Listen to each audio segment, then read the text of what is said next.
Hello friends, നമ്മളിന്ന് മലയാളത്തിന്റെ exam ഒക്കെ എഴുതി വന്നിട്ടുണ്ട്. എക്സാമിനെ കുറിച്ച് പറയണമെങ്കിൽ വളരെ സിമ്പിൾ ക്വസ്റ്റ്യൻ പേപ്പറാണ്. പ്രത്യേകിച്ച് ബുദ്ധിമുട്ടായിട്ടുള്ള ക്വസ്റ്റ്യൻസ് ഒന്നും വന്നിട്ടില്ല. പിന്നെ വൺ വേർഡ് ക്വസ്റ്റ്യൻസ് ഒക്കെ നോക്കുകയാണെങ്കിൽ ബുദ്ധിമുട്ട് എന്ന് പറയാൻ പറ്റില്ല. എല്ലാ ഓപ്ഷൻസും അത്യാവശ്യം ഒരേപോലെയാണ്, സാമ്യമായിട്ടുള്ള ഓപ്ഷൻസ് ആണ്. അപ്പം കുറച്ച് തിങ്ക് ചെയ്താലേ അത് ഏതൊക്കെയാണ് കറക്റ്റ് ആയിട്ടുള്ള രണ്ട് ഓപ്ഷൻസ് എന്നുള്ളത് കിട്ടുള്ളൂ. അങ്ങനെ അത്യാവശ്യം നല്ല സിമ്പിൾ ആയിരുന്നു ഗൈസ്. പ്രത്യേകിച്ച് ബുദ്ധിമുട്ടായിട്ടുള്ള വൺ വേർഡ് ഒന്നും വന്നിട്ടില്ല. പിന്നെ 2 മാർക്കിന്റെ ക്വസ്റ്റ്യൻ ആയിക്കോട്ടെ, അത്യാവശ്യം ടെക്സ്റ്റ് വായിച്ച ആൾക്കാർക്ക് ഈ 2 മാർക്കിന്റെ ക്വസ്റ്റ്യൻ ഒക്കെ അത്യാവശ്യം എഴുതാൻ പറ്റുള്ളൂ. കാരണം അതിനുള്ള സ്പെസിഫിക് ആയിട്ടുള്ള കണ്ടന്റ്സ് ആണ് ഈ 2 മാർക്കിൽ ചോദിക്കുക.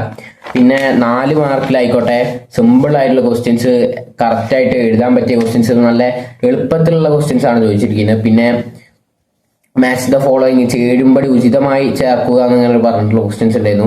അതും സിമ്പിൾ ആയിട്ടുള്ള ക്വസ്റ്റ്യൻസ് ആണ്. ഓരോ ആൾക്കാരെ കവികളുടെ അല്ലെ നോവല് ഏത് ഭാഷയിൽ നിന്നാണ്, അങ്ങനെ കുറച്ച് സിമ്പിൾ ആയിട്ടുള്ള ക്വസ്റ്റ്യൻസ് ആണ്.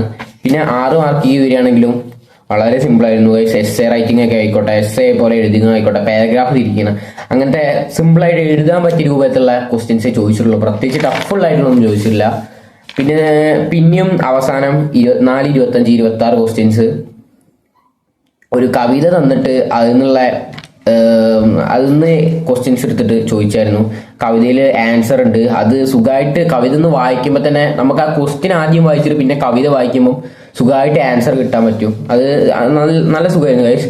പിന്നെ പറയുകയാണെങ്കിൽ 8 മാർക്കിന്റെ ക്വസ്റ്റ്യൻ എന്ന് പറഞ്ഞു കഴിഞ്ഞാൽ വളരെ സിമ്പിൾ. ഞാൻ വയ്ക്കുമ്പോൾ 8 മാർക്കിലെ 1 എഴുതിയാൽ മതി. അത്യാവശ്യം നല്ല ടൈം മാനേജ്മെന്റ് കീപ്പ് ചെയ്തിട്ട് എഴുതേണ്ട ക്വസ്റ്റ്യൻസ് ആണ്. പിന്നെ എനിക്ക് ഇംഗ്ലീഷിൽ അത്യാവശ്യം ടൈം പ്രശ്നം ഉണ്ടായിരുന്നു. അപ്പൊ ഞാൻ മലയാളത്തിന് നല്ല ടൈം കാര്യമായിട്ട് എഴുതിയിട്ടുണ്ട്. ടൈമൊക്കെ അത്യാവശ്യം നല്ല ടൈമായിരുന്നു. പ്രത്യേകിച്ച് പറയുകയാണെങ്കിൽ എക്സാം അടിപൊളി.